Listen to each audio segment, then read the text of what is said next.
Bueno, volvemos, comunidad de Macondo, para hablar un poquito sobre una isla o una parte de una isla que queda en el Caribe, que es la famosa isla de Haití. Eh, un país que ha dado muchas noticias últimamente, aunque suele estar, como decía Ina, bastante eclipsado de las noticias, ¿no? A veces los países de los cuales no se habla, pues suelen ser importantes. Habría muchos temas que hablar al respecto de una actualidad que es, digamos, de una crisis permanente en niveles mucho más profundos que en otros países. Yo a veces digo que en Perú hay una crisis permanente, pero cuando uno compara con la situación de Haití, pues evidentemente eso es tal vez un paradigma de lo que es una crisis en muchos niveles. Para recordar un poquito, el año pasado asesinaron al presidente, para muchos presidente de facto, Jovenel Moïse. Ahí un poco estalló a la luz, digamos, la situación en la cual estaba Haití, que venía de algunas grandes protestas en el 2017-2018, que venía sin poder legislativo, que venía con una disputa para ver quién se quedaba al mando del Ejecutivo, cuándo se hacían elecciones. Un asesinato donde participaron mercenarios colombianos, lo cual puso sobre la mesa el rol de la industria mercenaria colombiana. Una operación medio de película, triangulaba entre Haití, Miami, como de costumbre, Colombia e incluso con algunos actores venezolanos. Y lo que ha pasado desde ahí, y sobre esto vamos a estar charlando un poco sobre esta actualidad, es una profundización de la crisis. Asumió el primer ministro Ariel Henry, que incluso lo quisieron asesinar en el mes de enero pasado. Iba a convocar elecciones este año, pero hasta donde yo sé, pues no lo ha hecho. Y se ha extendido un proceso de, no sé muy bien cuál es la categoría exacta, digamos, pero de bandolerización, de pérdida de poder del Estado en los territorios, con grupos armados que pasan a controlar la vida en muchas barriadas, pero en términos muy grandes, en un, digamos, caos sistémico, caos funcional, podríamos decir tal vez, ¿no? Esta idea de hay una suerte de crisis permanente que finalmente a algunos sectores les tributa. ¿Quién se beneficia de esta crisis que parece no tener fin? Pero bueno, para hablar de este tema, está con nosotros Lautaro Rivara, argentino, que ha estado en varias oportunidades en Haití, o sea que conoce de primera mano, y conoce no solamente estos grandes titulares, estas grandes como noticias que por lo menos a mí en lo personal no me suelen dar mucho optimismo respecto a los rumbos de la isla y su intervencionismo permanente, pero que también conoce la realidad de los movimientos sociales, tal vez de ese Haití que dentro de lo poco visible que es aún más invisible, que son quienes luchan para revertir esta situación. Así que bueno, Lautaro, te damos la bienvenida a Macondo, nuestro quinto programa para hablar de Haití. Marco, Ina, Leandro, ¿cómo están? Un gusto saludarles. Y bueno, desde ya felicitaciones por el programa y me parece que es muy pertinente hablar del más macondiano de nuestros países, si lo podemos decir así. No sé quién quiere empezar con las preguntas. A mí se me ocurren varias, pero ya hablé un poquito, así que adelante quien quiera disparar una pregunta. Me parece que Leandro, es el turno de Leandro que está hace rato callado. Lautaro, buenas noches primero, bienvenido a Macondo. Aparentemente en las últimas semanas, últimos meses, una violencia de bandas tiene, sometido un poco a Haití. Se hablan de centenares de muertos víctimas de esta violencia de bandas y da una idea de descontrol absoluto. No sé hasta qué punto el actual primer ministro Ariel Henry tiene control sobre la situación haitiana. ¿Cuánto de esto se debe a las circunstancias derivadas del magnicidio de Jovenel Moïse? ¿Cuánto se debe a la salida de la MINUSTAH? ¿Cuál es la situación haitiana en este momento de control político del país? Bueno, una primera cosa que podríamos convenir es que la crisis de Haití es bastante más vieja que el magnicidio, que es como la primera reducción que solemos escuchar. Mataron al presidente, ergo Haití está en crisis desde hace poco más de un año. La crisis es mucho más vieja. Este fenómeno Marco decía cuál es el concepto, podemos llamar gangsterización. Yo prefiero la idea de vía paramilitar que se ha estado aplicando en Haití en los últimos años. Coinciden más o menos, y eso es bastante sintomático, con un pico de movilización social y popular en el año 2018. A mí me tocó particularmente estar viviendo en la isla, en el país, en ese momento, cuando se dio una protesta muy, pero muy masiva en un momento en el cual el FMI, un viejo amigo de los pueblos latinoamericanos y caribeños, recomienda amablemente al gobierno nacional de Jovenel Moïse que elimine los subsidios a los combustibles. Lo cual el gobierno, por supuesto, hace e incrementa los precios de las naftas, el gasoil y el querosén hasta un 51% de un día para el otro. Eso generó un estallido social que, si lo comparamos con los de los años 2019-2020 en Latinoamérica, vamos a ver que esos estallidos del conjunto del continente fueron pequeños. Hablamos en el caso de Haití de 1,5 millones o hasta 2 millones de personas movilizadas en un país de 11 millones de habitantes. Entonces, la gran paradoja para tratar de meternos en la cabeza del Estado, en la cabeza de la clase dominante haitiana, fue cómo hacemos para reprimir protestas de este calibre, de este volumen, de esta radicalidad, cuando el Estado haitiano tiene apenas algunos miles de efectivos de la Policía Nacional y cuando no tiene fuerzas militares, que fueron desmovilizadas en la década del 90 por su participación en la dictadura del clan Duvalier. Entonces ahí el Estado y la clase dominante empieza a pensar hipótesis. ¿Cómo puedo desmovilizar y reprimir a esta gente si no tengo la fuerza estatal punitiva para hacerlo? Y ahí es donde, agotadas otras cartas tradicionales, la ocupación internacional, algo que Haití ha vivido muchísimas veces a lo largo del siglo XX y el siglo XXI, se empieza a construir esta hipótesis de la vía paramilitar, de convertir Haití. Esto, por supuesto, no es una hipótesis ni pública ni declarada, no van a encontrar comunicados de prensa ni comunicados de la embajada anunciándola, pero sí lo venimos estudiando y mapeando hace mucho tiempo. Se empieza a apostar por desestabilizar y desestructurar el tejido social haitiano. ¿Cómo? Bajo el modelo que se implementó mucho tiempo atrás, con bastante éxito, en países como Colombia y como diferentes repúblicas centroamericanas. Y se empiezan a infiltrar paramilitares, empiezan a aparecer armas.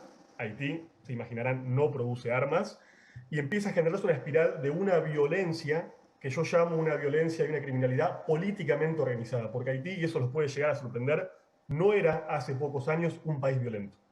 Incluso si uno comparaba los índices de delincuencia de la capital Puerto Príncipe con la mayoría de las capitales latinoamericanas, Puerto Príncipe era una ciudad y una capital muchísimo más segura, ni hablar que San Pablo, Río de Janeiro, Buenos Aires, el Distrito Federal, Lima, o la que quisieran comparar. Entonces, lo primero que les diría es que tenemos que entender esta crisis de inseguridad y esta paramilitarización con objetivos políticos y en un contexto geopolítico determinado.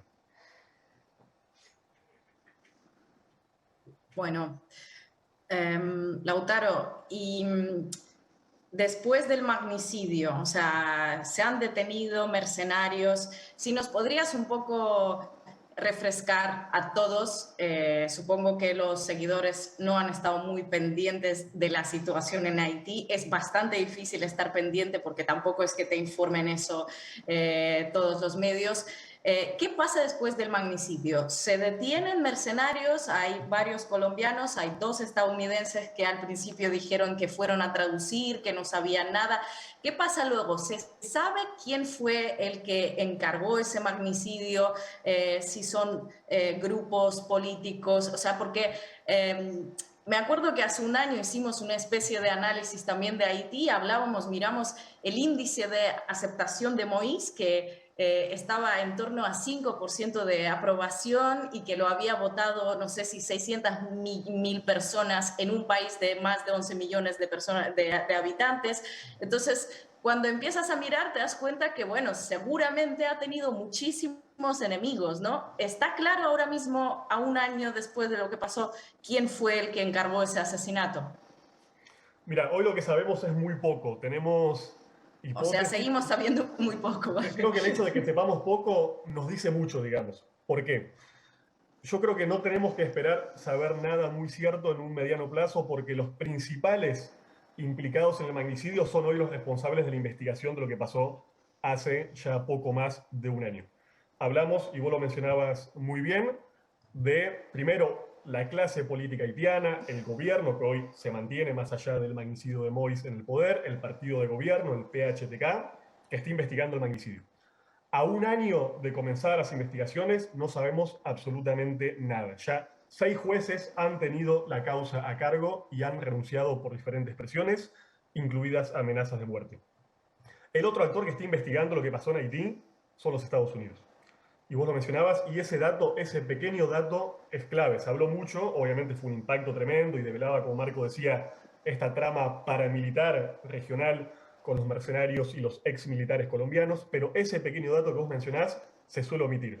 Dos de las personas, y no cualquiera, sino los dos presuntos responsables intelectuales del operativo que asesinó a Moïse el 7 de julio, eran estadounidenses.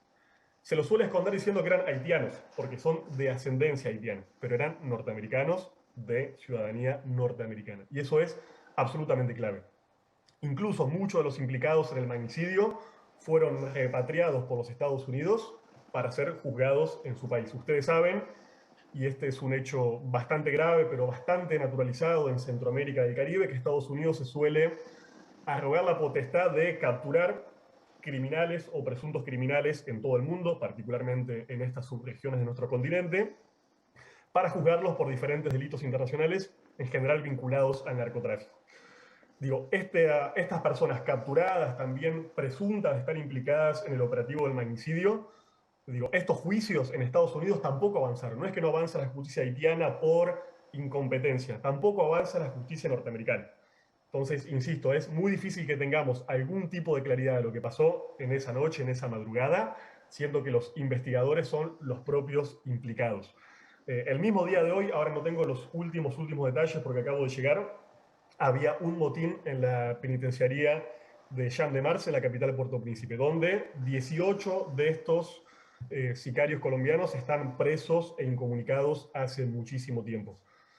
Dios no quiera que a esa gente le pase algo, porque yo creo que la presencia de esos sicarios está incomodando realmente a muchas personas, porque evidentemente poder contribuir a desandar, a aclarar esa trama tan oscura del magnicidio, acabaría evidentemente implicando a algunos actores que nos podemos atrever a decir que de alguna forma participaron. Los Estados Unidos, organismos de seguridad como la DEA y la CIA, el propio gobierno haitiano, incluso el propio entorno personal del presidente Jovenel Moïse. Se supone que la puerta de su casa fue abierta por su propio esquema de seguridad, por ejemplo, y que incluso algunos militantes y dirigentes de su propio partido habían prestado sus casas para que algunos de estos mercenarios organizaran el operativo que terminó con el magnicidio. Entonces, la trama realmente es muy espesa, los actores de poder que fueron parte del hecho siguen en el poder.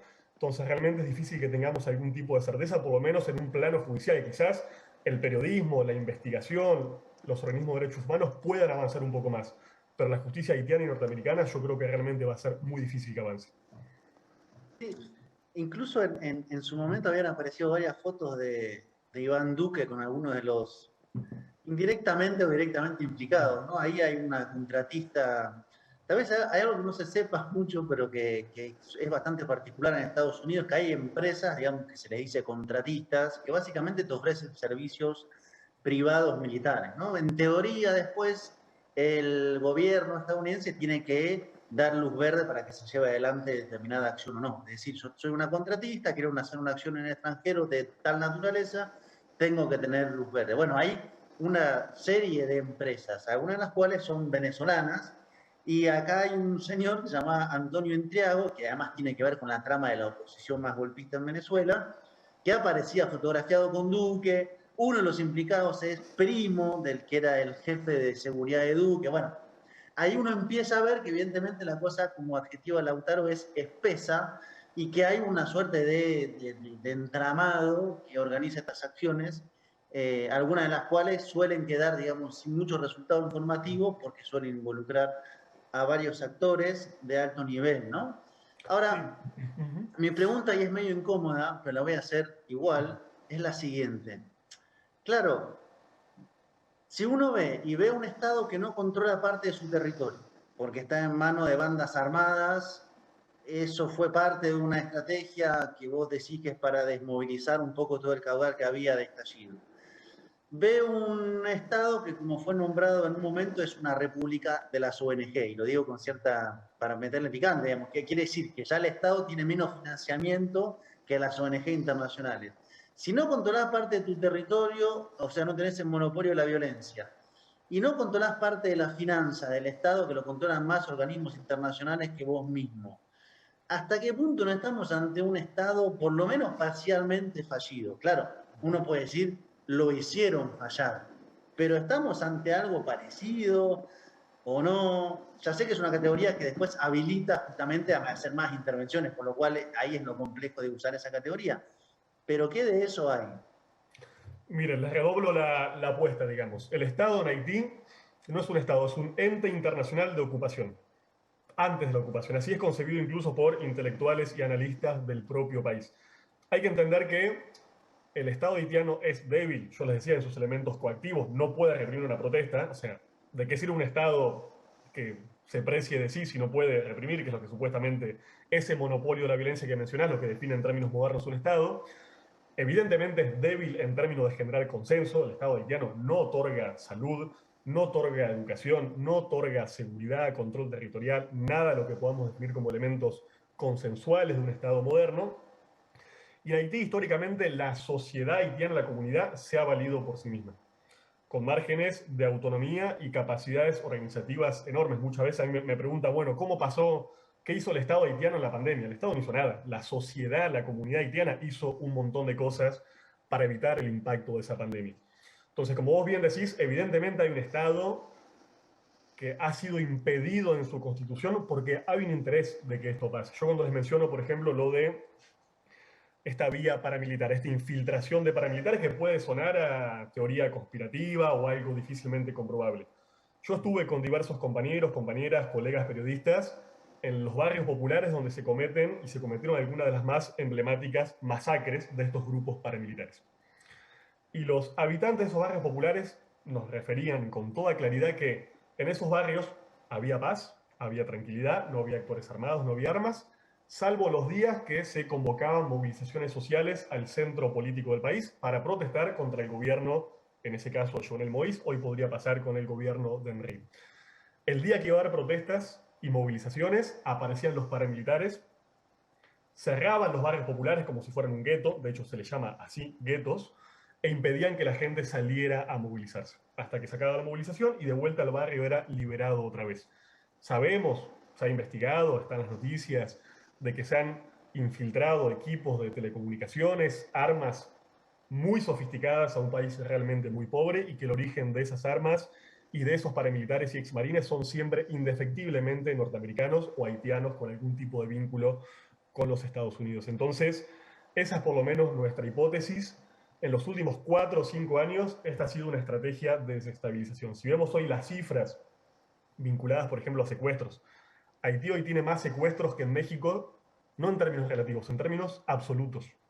Tiene hoy una tasa de secuestros más alta que la de México, un país que no es precisamente un país tranquilo ni exento de violencia, con sus enormes complejidades. Entonces, es difícil entender por qué estos grupos criminales tendrían interés de secuestrar, por ejemplo, a niños y niñas campesinas pobres para pedirles como rescate $1.000.000.